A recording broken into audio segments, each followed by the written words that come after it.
ਸਤਿ ਸ਼੍ਰੀ ਅਕਾਲ ਜੀ। ਅੱਜ ਆਪਾਂ ਬਣਾਵਾਂਗੇ ਜੀ ਕਾੜਾ। ਹੁਣ ਠੰਡ ਆ ਰਹੀ ਆ, ਹੁਣ ਠੰਡ 'ਚ ਜਿਵੇਂ ਬਿਮਾਰ ਹੁੰਦੇ ਨੇ ਇਹਨੂੰ ਪੀਓ। ਖੰਘ ਜਿਹੜੀ ਜੜੋਂ ਛੱਡਦੀ ਕੋਈ ਨਹੀਂ। ਇਹ ਖੰਘ ਨੂੰ ਪਰਤਿਆਈ ਹੋਈ ਗੱਲ ਆ। ਇਹਦੇ ਵਿੱਚ ਆਪਾਂ ਨੇ ਸਾਰਿਆਂ ਤੋਂ ਪਹਿਲਾਂ 1 ਕੱਪ ਪਾਉਣਾ ਪਾਣੀ।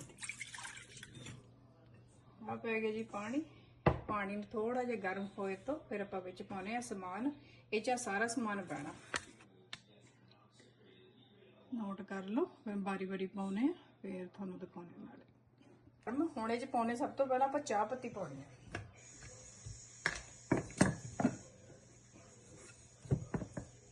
ਲਓ ਜੀ, ਅੱਧਾ ਚਮਚਾ ਚਾਹ ਪੱਤੀ ਦਾ।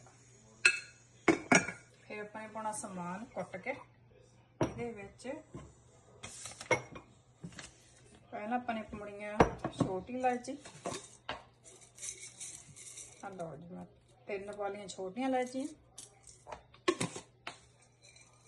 ਇੱਕ ਪਾ ਲੈਣੀ ਆਪਣੇ ਵੱਡੀ ਇਲਾਇਚੀ। और 3 लौंग पा लेने, वध पाने 4 पाने तो पा लियो। 3 छोटी इलायची 3 लौंग जी। नाले ते उमें ही 4-5 पा लिया साबतियां कालियां मिर्चां ना पा लिया। ला लो 10 का हिसाब रख लो। हुण आपां इन्हूं कुटांगे।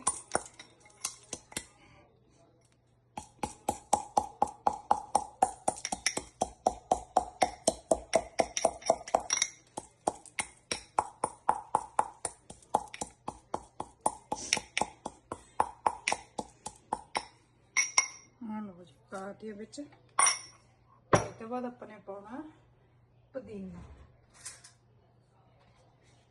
पुदीना कुट के सुका के रखा हुआ। तुसीं अपना नवा फ्रैश लाना तां भी ठीक है। हुण सियालां च कई वारी नहीं हुंदा, फिर आपां कुट के रख लिया।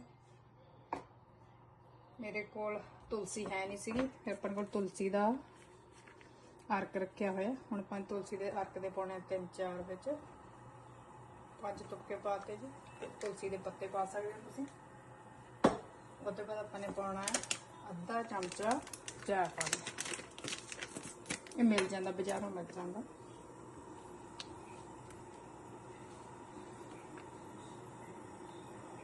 अद्धा चमचा ही पाओ, नहीं तो ये कौड़ा हो जाता।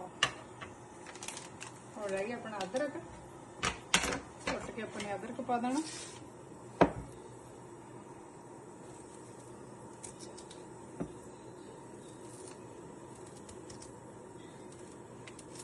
लो जी, इन्ना अदरक पा के इन्हें भी कुट के पा देना।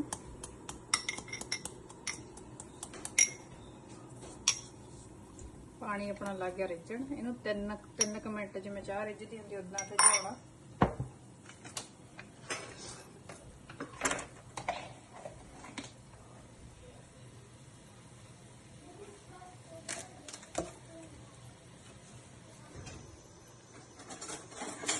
हाँ जी, इनू रिझदे नूं हो गए जी 5-7 मिनट हो गए।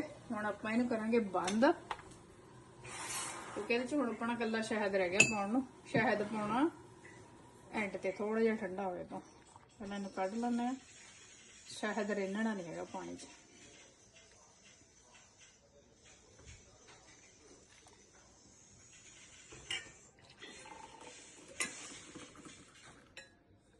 हाँ देखो, पूरा कप पाया सीगा, रिन्न के इन्ना रह गया। हुण आपां थोड़ा जिहा पाउणा शहद।